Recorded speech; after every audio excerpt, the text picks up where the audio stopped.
What's up, everybody? Welcome into another edition of Crush City Territory. I'm Chandler Rome along with Josh Reddick and Tyler Stafford. Josh, you greeted me this morning by saying affectionately, you look like the S word. So that should entice everyone. If you're listening on an audio platform, get over to YouTube and see what Sacramento does to your allergies. You can just take a look at me. I am struggling at the moment, but I've got two excellent co-hosts who are going to carry me through what is their podcast and not my podcast. This is the Tyler and Josh show with Chandler kind of around. So this one should be fun. Chandler, I've thought this for several episodes now, and I haven't said it, and I mean this as a compliment. Gray is your color. It brings out your eyes. You look great in gray, which is tough to pull off, and I want to point that out to people. You're welcome.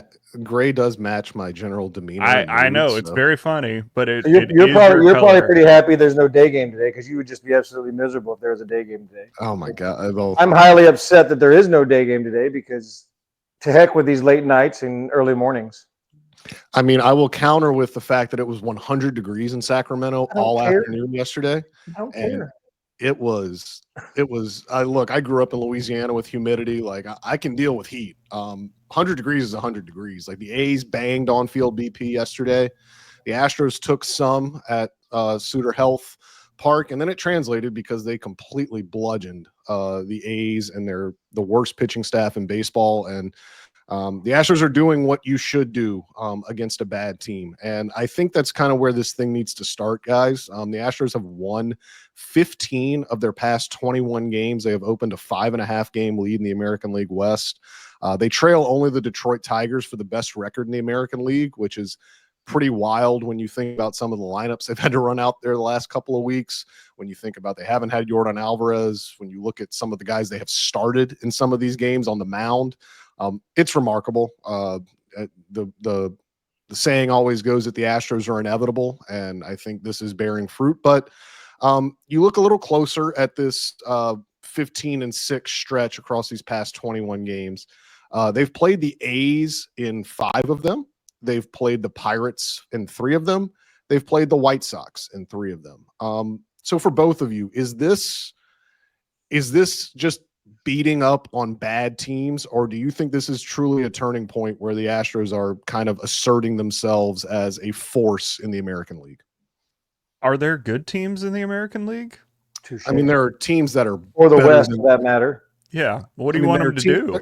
I mean, there are teams that are better than the A's and the White Sox and the Pirates, but no, that's fair. The American League is weak. They do not. This is like the real baseball, quote unquote, is being played in the National League, and I think that's why the next homestand will be so instructive because you get the Phillies and the Cubs. But yeah, I mean, they can't control the schedule. They're just playing who they have to play, and they're doing what a good team should do, and they are beating up on some very bad opponents. I think it's kind of the best of both sides of that.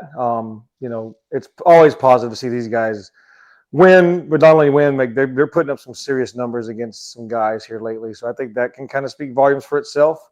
Turning point, maybe. I don't know if it's like the big turning point we're hoping for, but it is a good sign to see these guys. And I want to just go back to what you talked about, lineups and who these guys are throwing out on the mound. Like these are still big league hitters putting on a big league uniform every day. So there's got to be some part of the story where you go, wait a minute, step back.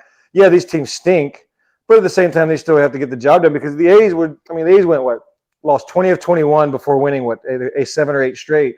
So they're very capable of winning ball games, and they've come in and put a stop to that immediately. Their starters were for the A's outside of the Severino start last night. They were all giving up fewer than 2 runs for 8 straight starts.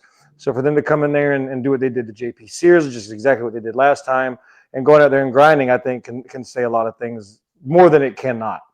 Yeah, and you don't get to call the Sacramento team bad. You were the boy who cried A's all off season that they were secretly. Yeah, you were like, oh, they're sneaky good. They're going to be really good. I mean, literally, they brought back the exact same team they had last year. It's the uniforms, man.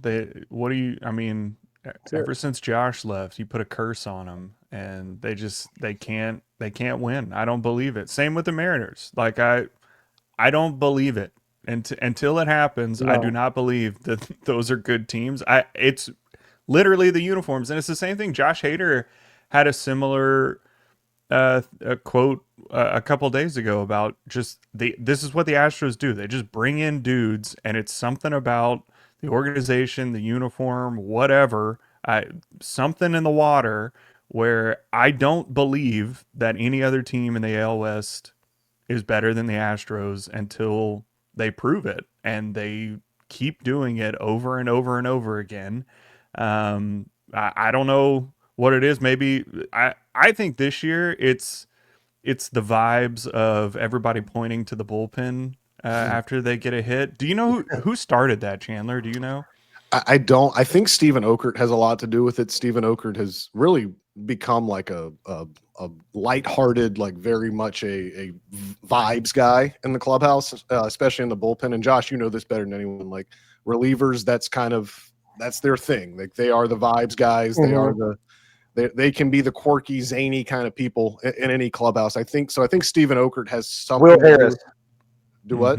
Will Harris was like that. Yeah. Weird, quirky, shut down. But I'm gonna. I talked about this with Eschenfelder in the studio. You know, why do we point to the bullpen when we hit homers? Because they had absolutely nothing to do with me hitting that home run. First of all, and second of all, after they punch somebody's ticket, or they turn around and point to me in the outfield. There's got to be some give and go here, guys. You got to be tit for tat in this world. I can't just be giving you all this credit for standing out there when I hit a home run. You got to give me something in return.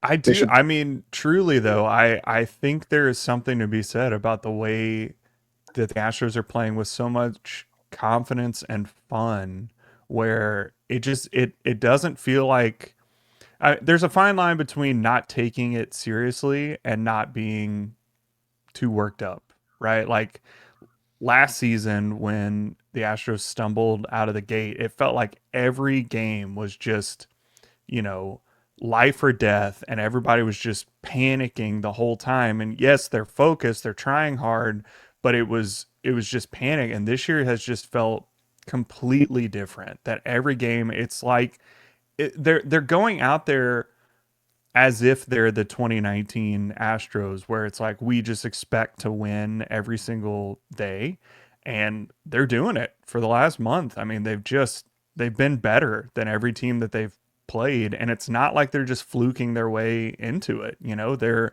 They're pitching the lights out. They're hitting with whoever they want to put in the lineup, and it just feels like the team has some mojo that you can't put your finger on.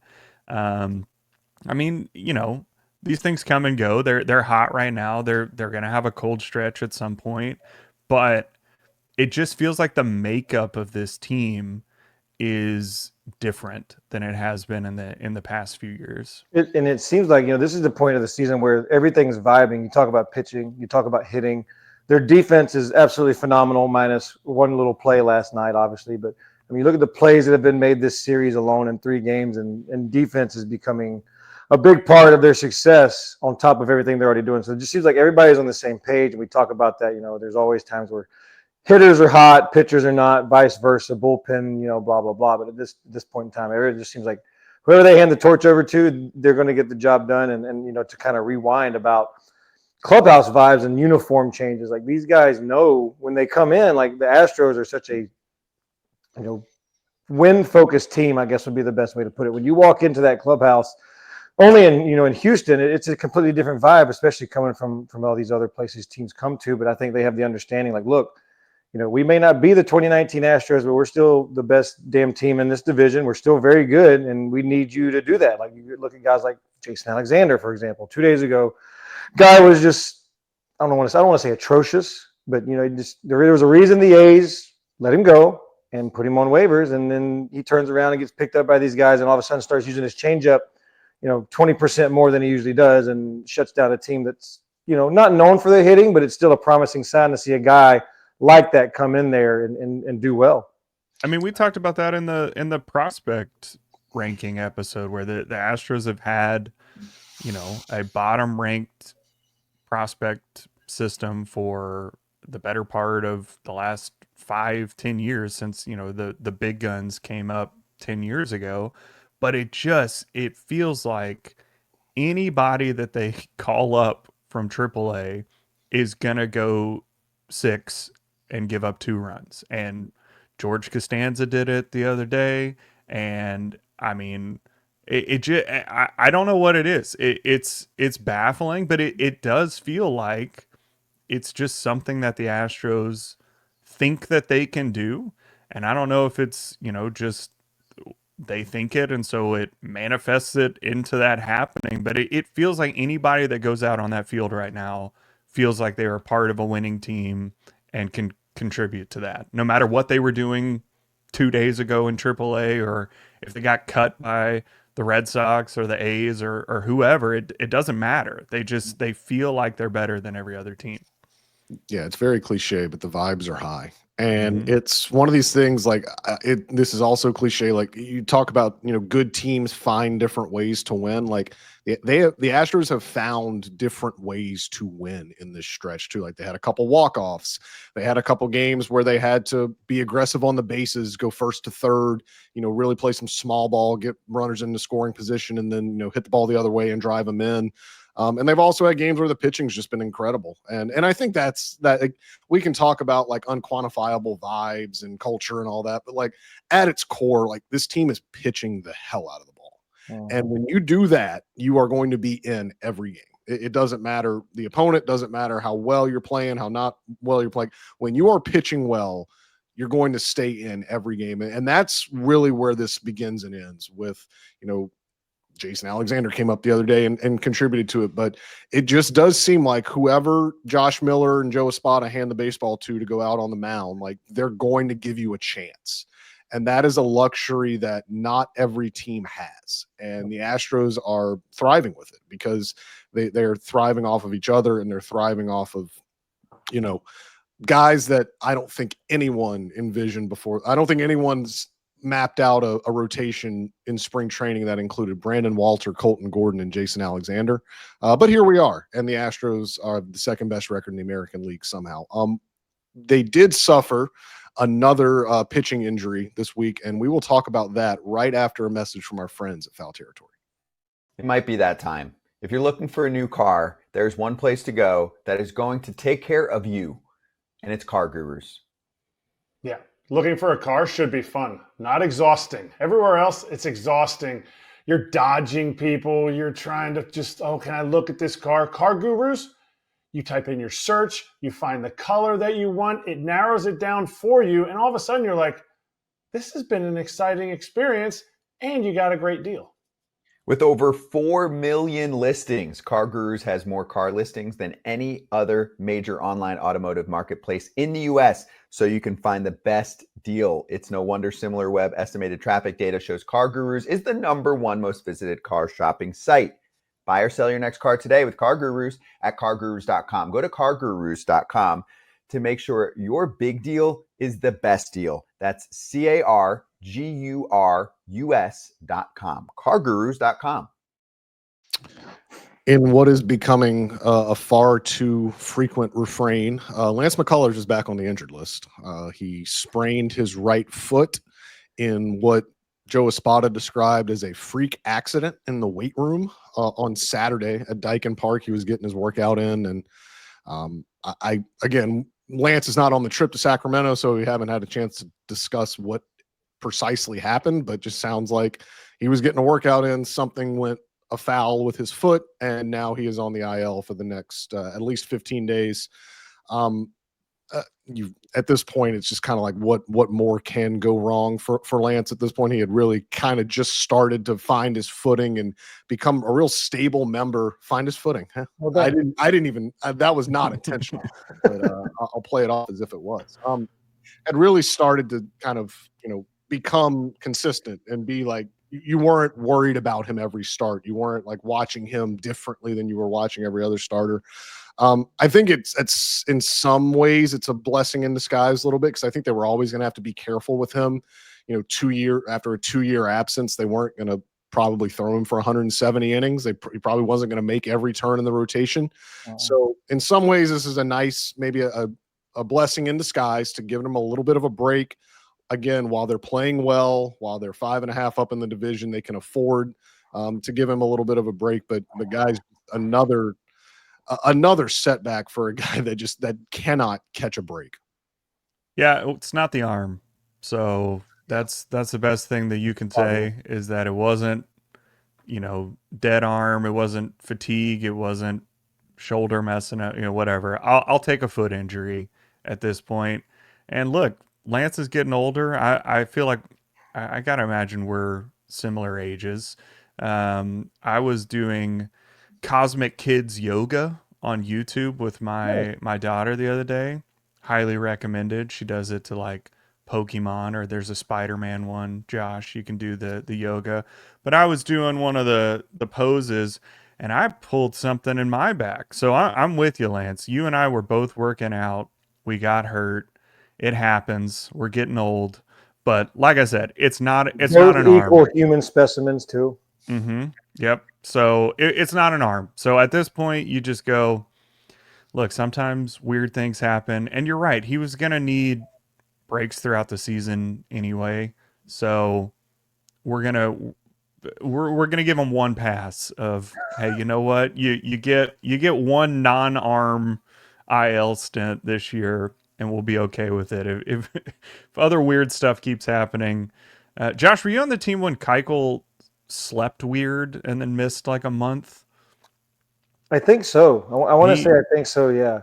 It might have been 2017. I think it was 2017 whenever he just woke up one day and was like, I slept weird. And he was out for like a month or two. And so weird stuff happens in baseball. There's all kinds of weird injuries. So look, we'll take a foot at this point.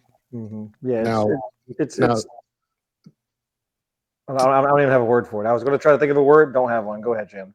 No, Keuchel, this is the same organization that said Justin Verlander had a neck injury for 2 months. Then he had then he ended up having like a more serious kind of elbow and arm thing. So that Dallas injury could have been anything else, and the Astros just told you he slept wrong. So, but again, like I think the way the Astros are going right now, like this is okay. It's okay for Lance to get a little bit of a 2-week break, as much as he probably needs the innings and the experience just to get his bearings back after being away for 2 years. This is not the worst thing in the world.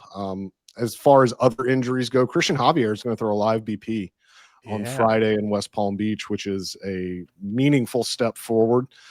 You can kind of start to construct a timeline now. Do not hold me to this, but generally when a guy is coming back and when a guy is building up, there's about 3 or 4 live BPs before they go on a rehab assignment. And you start to think about, all right, well, he's going to need 4 or 5 days between each live BP, and then you'll be on every 5-6 day schedule for a rehab assignment. You start to look, and there's light at the end of the tunnel now for Christian Javier. Don't want to put a month, don't want to put a date on it, but these things, once you get into the facing hitters portion of the buildup, you can very much start counting some days, start planning out a calendar and looking at when he could come back. Now, they're going to take it slow with him. This is not Luis Garcia, who had the surgery 2 years ago. This is Christian Javier, who is more recently fresh off the surgery, and they have a lot invested in him beyond this season because of the extension he signed. So I would imagine they are going to keep it they're going to keep very measured expectations for him, but nonetheless, a meaningful step forward on Friday in West Palm Beach for Christian Javier. Brendan Rodgers ended up on the IL as well with an oblique strain. He wasn't playing much to begin with. This really not going to change their playing time much, not going to change much of the rotation other than, Mauricio Dubon may get more regular playing time at second base, but he was getting that already. So not a huge kind of earth-shattering move there, but still injuries are just Josh, I can't ever recall so many injuries to so many different parts. Like they've got 2 outfielders hurt, they've got a DH hurt, they've got a couple infielders on the IL, and of course their rotation's just been ravaged by injuries. When a team has this inundation of injuries, like in the clubhouse, like what does a sense of like kind of throw your hands up? Like, what is going on? Like, does that ever set in the clubhouse? And like, how do they keep recovering from this? Just keep winning. I mean, it's really all it is. You throw your hands up, and everybody can be frustrated about it. And like, what else we have to do? Put somebody in a bubble, give Lance some bubble wrap when he's on the way to the gym. Just focus on everything that you try to. But I mean, at points in time, you kind of be like, man, what else do we have to do? We have to be careful about this. It's, you joke around with it, but winning heals everything. When you go through what this team's gone through and can still be above 500 with your record every month, I think that's where you can kind of revert back to it. And like, look, guys, like, for the most part, we still have the same lineup. We're missing our big bat in the DH, but we're still doing fantastic things without him. And I think it just goes back to pitching. Pitching, like you said, it's going to keep you in ball games, and that's what it's done. And they've lived and thrived off of their bullpen, whether they score 2 runs a game or 10 runs a game. They can always rely on those guys to come in there and keep them in ball games when they don't have their big bangers in there.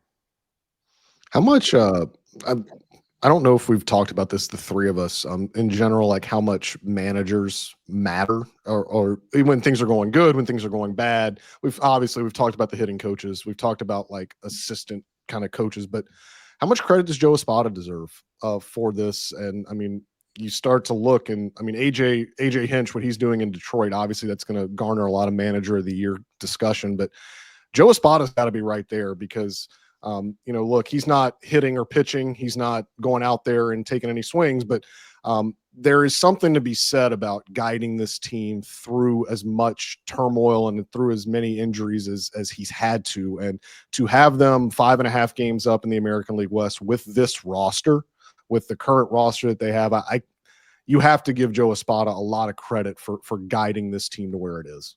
Yeah, it's a fake award, manager of the year, I but agree 100%. He's definitely going to get votes for that. I mean, Josh, obviously you can speak to this a whole lot more than I can, but at the big league levels, the manager is, the decisions you're making in game matter way less than how you're managing egos and personalities off the field.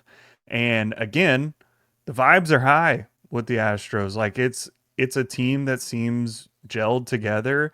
And, not only that, but I mean, he's managing moving your Hall of Fame second baseman into left field. That's gone really smoothly. He's managed 2, rookie outfielders in DeZenzo and Smith, and there wasn't a blow up on who's going to get more playing time, and nobody was pouting over that. You've got all these new personalities, with Walker and Paredes on the team, and that's gelled together really well. And so, I mean, he's doing something right behind the scenes, and certainly deserves credit for that.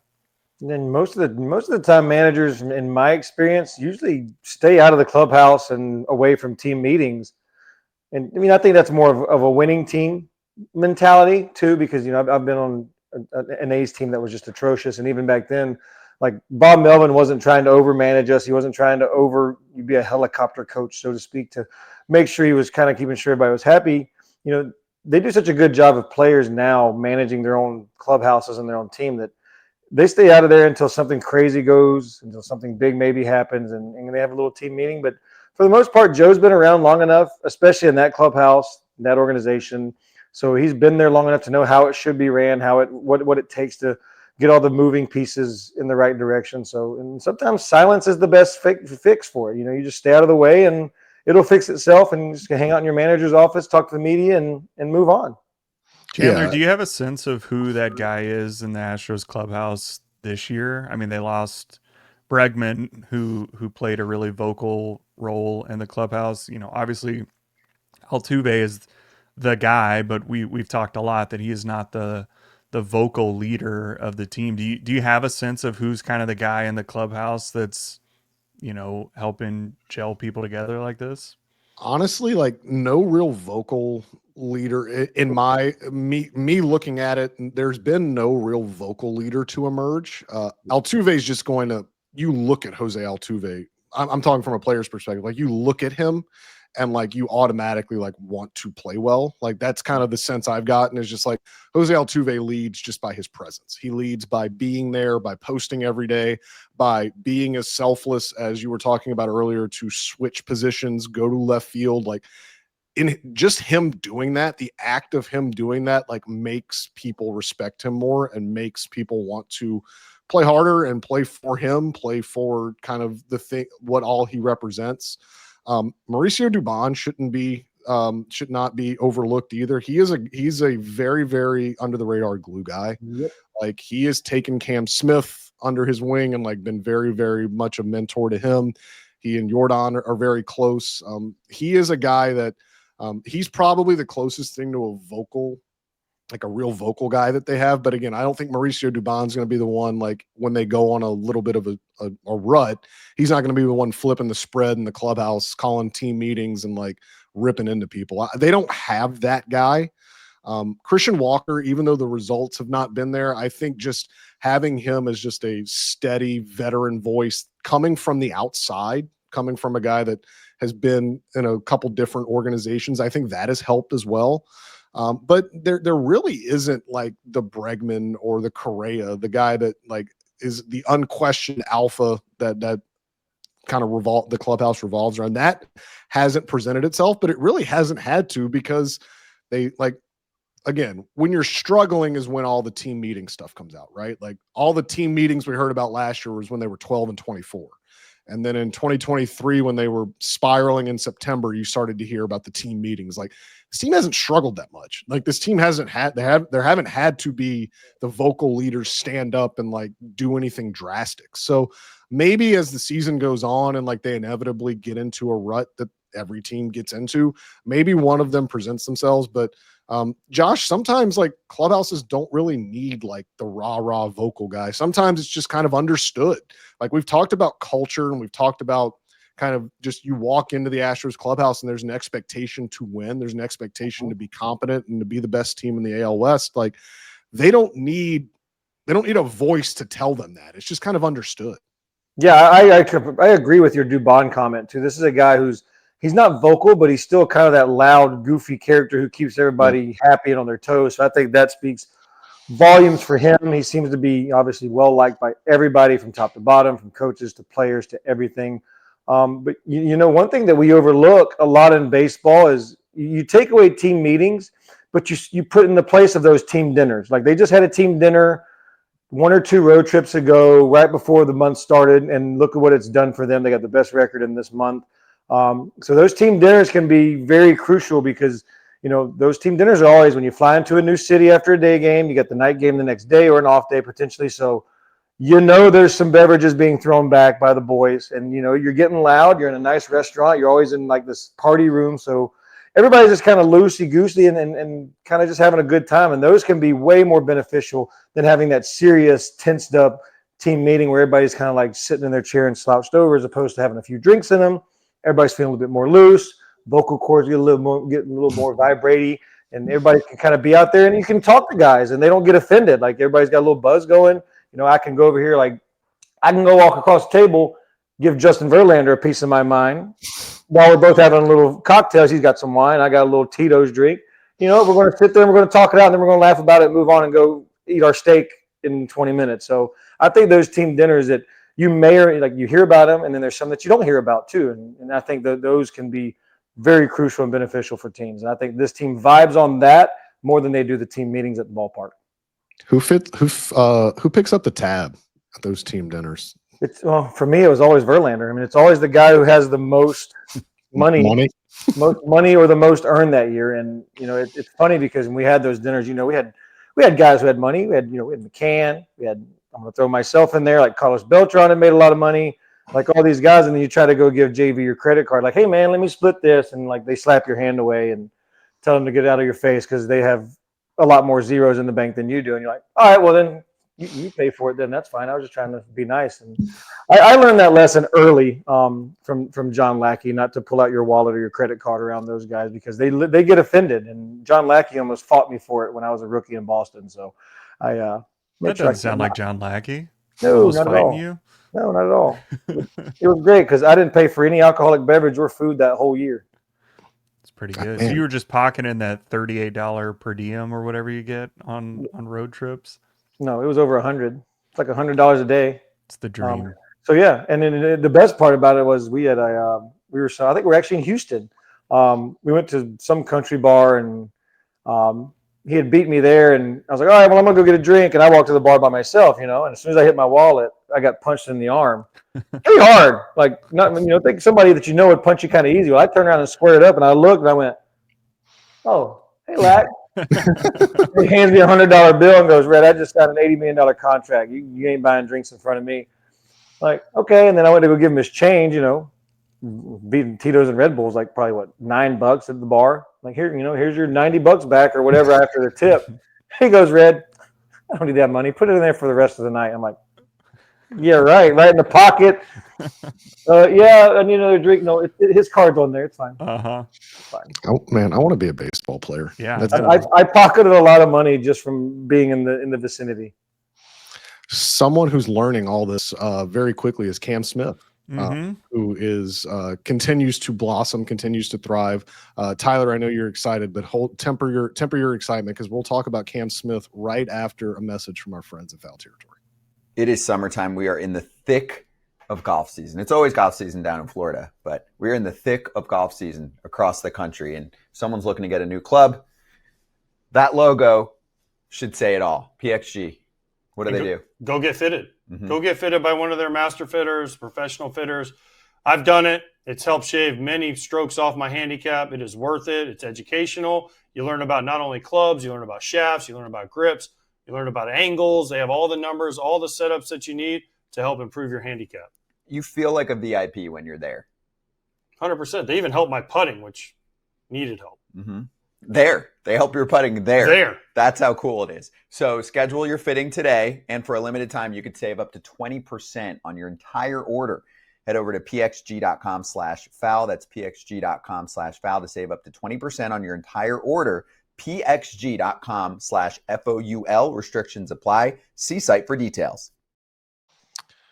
So Cam Smith did something this week that he has never done before, and it demonstrated why he will never do it again, and that is play in a AAA ballpark. It's it's funny. He had that 2-homer game against the Padres on April 18th, and I walked into the club, and if you remember that game, Tyler, I'm sure you do. Both home runs were majestic, like pull side destroyed. And I walked in the clubhouse after the game, and I'm not going to say who the player was, but I walked up to another player in the clubhouse, and we both looked at each other and simultaneously said, I've been waiting to see that for 2 months. And with Cam Smith, like, it is one of these things, like, he is more of an opposite field, kind of up the middle hitter. But in spring training, we saw so much power. We saw so much pull side power in the air. And for whatever reason, it had not translated much to the big league level. He's still hitting a lot of ground balls on fastballs. He's still not getting the ball in the air as much as the team would like. But man, when he gets a hold of one, when he's out in front and gets a hold of a hanger, or when he's on time for a fastball and can pull it in the air, it is a sight to see. And you have seen it through these first 3 games in Sacramento. There's always going to be growing pains with a guy that had 32 games of big professional experience when they put him on the roster. But really, this series is shown the best of Cam Smith and what the Astros thought he could be. It has been a joy to watch him these 3 games, especially hitting the ball to all fields. He had an opposite field double last night, pull side homer in the 2-homer game on Tuesday. This is everything that you thought Cam Smith would be when they put him on the team in spring training. Go ahead, Tyler. I know this is your guy. We're 30 minutes in. I finally get to justify wearing my chain so I can discuss Cam Smith, because Chandler wouldn't let us on for Father's Day, so I couldn't come on and talk about his 2-home run game. But yeah, last 33 games, Cam Smith is hitting .330. He's a really good baseball player. And I mean, I like, yes, we knew that would happen eventually.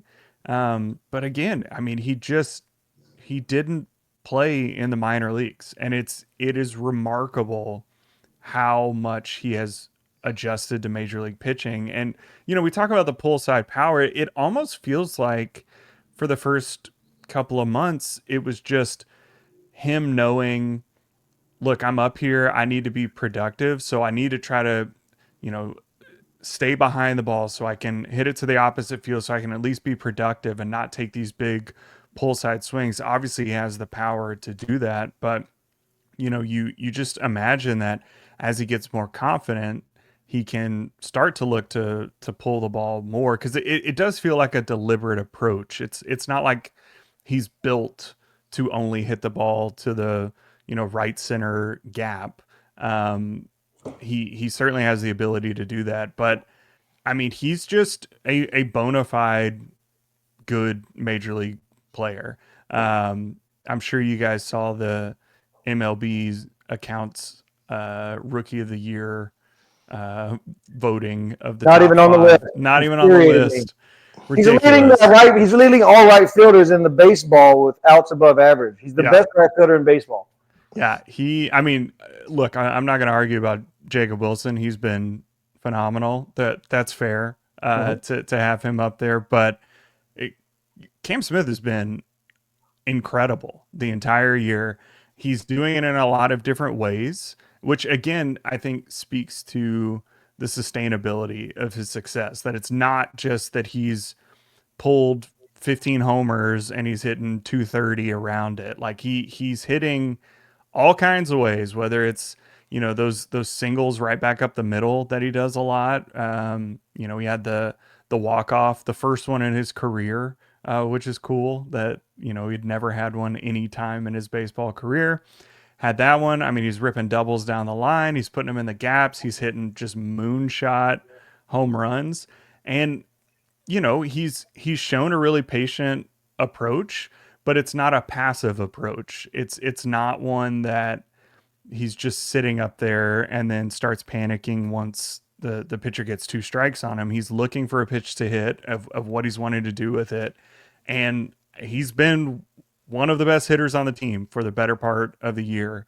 It's been so fun to watch. Yeah, the thing that stands out, I love how you mentioned that double. The double he hit down right field line this series was spectacular to watch after pulling a changeup and a slider 420 plus feet. What he does is just, I love his approach. If you've got the power, the ability to go the other way with authority, there is no need for me to worry about pulling fastballs, and I'll get my head on the off speed, and because I know I can drive the ball the other way. So what he's doing right now, he just seems to get more comfortable every day. I mean, we looked at spring training at bats, and yeah, he might have been hitting the ball out to center in spring training more. But you know what? This is before this kid thought about even making a team at a big league level. Like, he went into spring training going, you know what? I'm going to get sent down probably 3 weeks into this camp, go show him what I can do. And then maybe kind of, the panic and pressure set in. But this is somebody I've talked about every time I'm on air, every time with you guys. This guy just keeps getting better and better as the experience goes on. And he said it the other night in his interview, like it's inevitable when you're getting more playing time, more consistent at bats. And we're seeing it with Dubon too. Like, Dubon has become this everyday guy who rakes. And, this is a guy who wasn't supposed to be playing every day, has done a fantastic job for both sides. But these guys just seem to be getting more and more better, more and more comfortable as they go on up there. And these at bats for Cam, I picked 2 of them out. They're both against Severino, one at home, one here. He went behind 0-2 in both of them, fought back and had both like 7 to 8 pitch at bats, and ended up walking in both of them. So he's not swinging out of the zone erratically at sliders in the dirt. He's kind of taking some Isak Paredes at bats and not even spitting on those pitches to where he should be chasing them. So he's definitely matured a lot in this short season stint he's had so far. Yeah, and one StatCast stat that is instructive of just kind of the ceiling that you have is just your max exit velocity of like what's the hardest that you can hit. There are some guys that can hit hard consistently, but they're never going to top out at crazy numbers. He had a ball hit this year at 113.9, which is in the top 8% of baseball. Like he can rip it. And so again, yeah, if you can go the other way with it, great. If you can rip those singles back up the middle, great. But I mean, he's got serious power that still hasn't even really been unlocked yet. And so, I mean, the fact that he's hitting this well without even really tapping into that raw power that he has is really, really exciting. I mean, hot take, I don't think I would trade 1 year of Kyle Tucker for 6 years of Cam Smith if I had the choice. I think I'd prefer to have Cam Smith for 6 years. I think it really is a situation where that trade, again, it is very early to grade that trade holistically. I think early returns are that both teams won. That is a trade that both teams won. Like Tucker is having an incredible season for the Cubs, who are having an incredible season, and then Cam Smith is obviously, exceeded any. I mean, look, they knew when they acquired him that this kid could be, the aircraft carriers. Dana Brown called him like a franchise type player. I don't think they thought it would be this quick, but he has certainly exceeded the immediate expectations that they had for him. And then Isaac Paredes has exceeded expectations defensively in just different ways like that. So it is one of those trades that I think both teams in the immediate term are going to say, hey, we came out good here. And the Cubs, Matt Shaw is playing well for them at third base. So it's not as if because Cam Smith was going to be the third baseman kind of guy that you looked at for the Cubs. Matt Shaw's playing okay for them. So it's not one of these situations where they desperately need a third baseman or something. They traded away their guy for the future. But one thing about Cam Smith that's going to be interesting to monitor going forward, and Red, I want your take on this a little bit. He's going to, presuming he plays tonight on Thursday, I don't see any reason why he wouldn't. He's going to start his 61st game of the season. He has never played more than 66 games in any part of his organized baseball career. As a junior at Florida State, he played 66 games and took something like 300 plate appearances. He's already encroaching on 230, 240 plate appearances. Fatigue is a real thing. And when you haven't played this deep into a season, there are ways you have to tailor your between game routines, cut down on BP, cut down on how much you're working, because this is uncharted territory for him. And it's going to be something that it's going to be fascinating for me to watch. Once he hits that 70 game mark or that 80 game mark into, a place where he's never played this deep into a season. And this team looks like it's going to go into October and it's going to play, a meaningful baseball in October, which is only going to extend the season more. Josh, am I off there, or is that a real thing that they're going to have to look at? Because it's a real thing that when you haven't played this much, your body needs to adjust, because you can't fake that. You can't fake workload. Yeah, it's big for him because body maintenance becomes a big issue there. How you treat your body, and obviously diet is a huge crucial point for that. How you keep your body's engine running on good food becomes a thing for me. I was a big believer in the cold tub. Did it every day after every game, night game, day game. Didn't matter how I was feeling great, feeling crappy. That's just one factor of getting the body rejuvenated. You're shutting down after a game, and you're shutting down everything. And with people that don't know what a cold tub does, let me break it down for you. All that does is you're shrinking your blood vessels and preventing blood flow, and then you're just letting your body warm up and heat up naturally, so it slowly opens those blood vessels. And what does fresh blood do? It heals the muscles, takes away the soreness, takes away the pain. So these are just things that need to happen. Whether they have so many things now. They have Mark Pros. This they call it, what is it? A TENS unit is what they call, where it vibrates the muscles. They have these air treatment where you put the boots on your legs, your arms, and compression. They have so many things at their disposal to make sure that their body's right. They have sleep rooms, and I think that's where players, your teammates, become a big factor, because like you said, this guy's body is not built for this yet. He hasn't gotten into that routine of playing 160 plus throughout the year, plus the spring training, plus the postseason. So no, it's definitely not something that's made up. It's something that's going to have to happen for him to turn the table, turn the book, and just kind of realize what it's going to take for him to grind out the rest of this season, because he's going to hurt. There's going to be pain. There's going to be general soreness. He's going to have to play through. These are things that he's never had to do because of the college schedule, the high school schedule, 3 games a week, maybe 4 games a week. But I think taking off batting practice, huge deal. You're taking stress off your back, you're taking stress off your body. There's also days where, look, I'm not going to play today, tough righty, whatever, I'm not going to play, and then hopefully the boys keep it up for him. But there's just going to be days where he has to have to do nothing. Do absolutely nothing. Come to the ballpark and just eat. Come to the ballpark and just eat, hang out. There's nothing wrong with doing absolutely nothing baseball activity for the day. Do nothing to the 5th inning. Sit around, get your workout in, go hang out, relax. And then, once the 4th, 5th inning rolls around, go to the cage. Then you start doing your warm-up routine and kind of go about it that way. But there's always times where less can be more for you as an individual, and especially for a kid who's 22. And that's another thing. He's still got youth on his side. So hopefully him being so young can help his body heal a lot better too.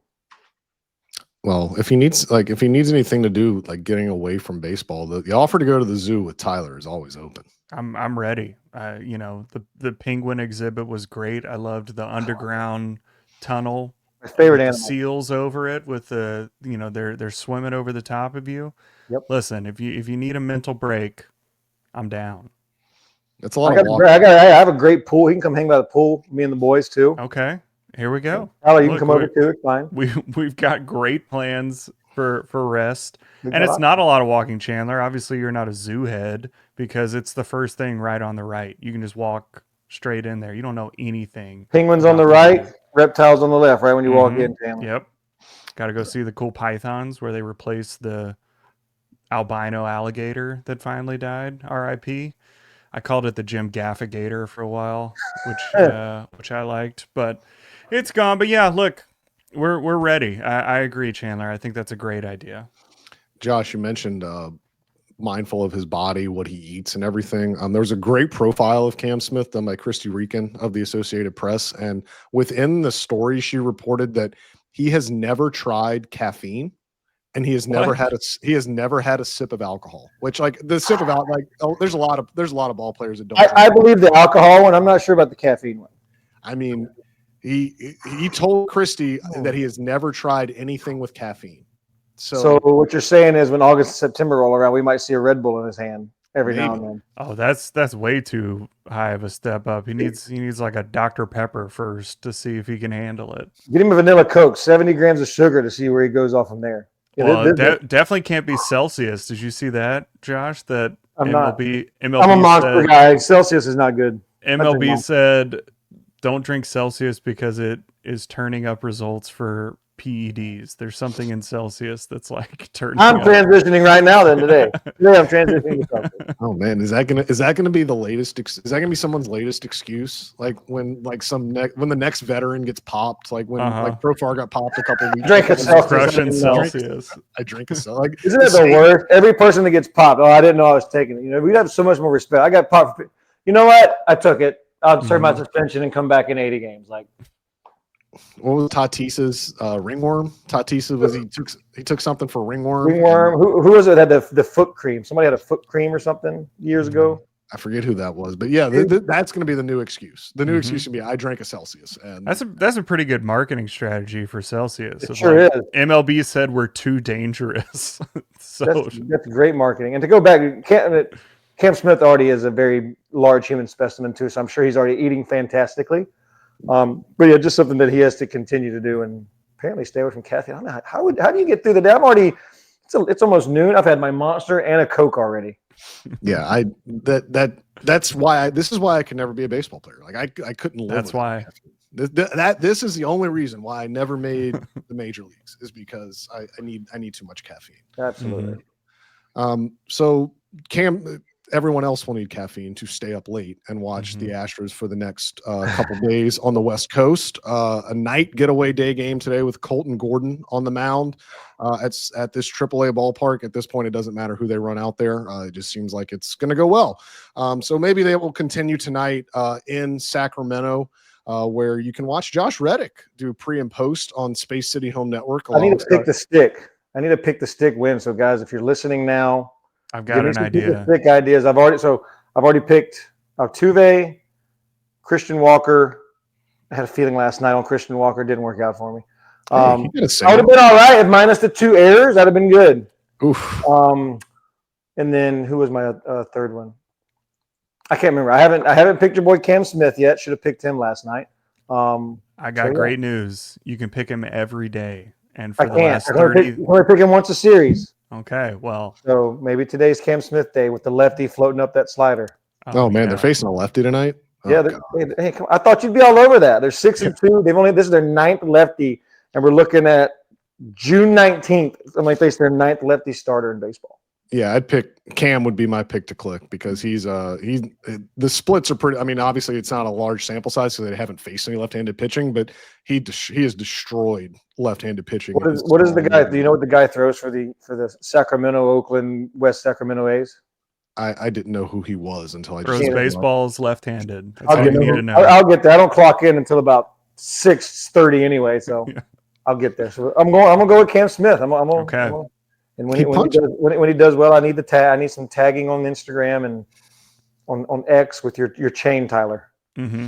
He punched out 9 across 6 scoreless innings against the Royals last time out, but the Astros, have the way they're hitting and the way they've thrived in this ballpark, they're a different animal altogether with all their right-handed. You may see an entire right-handed lineup tonight, depending on what they do with Victor Caratini. But they can do that because they are going to face a left-handed starter in a rarity. We will talk about how they do against that left-handed starter and how they do this weekend against the Angels this week on Crush City territory. As always, please rate and review us on Apple and Spotify. Please subscribe on YouTube so you can get notified every time we upload a new pod. As always, you can follow Tyler on X at Tyler C. Stafford. You can follow Josh at JRedDubDeuce. You can follow me at Chandler_Rome. As always, thank you guys for listening. Thanks for the outpouring of support, and we'll talk to you soon. Bye. See you guys.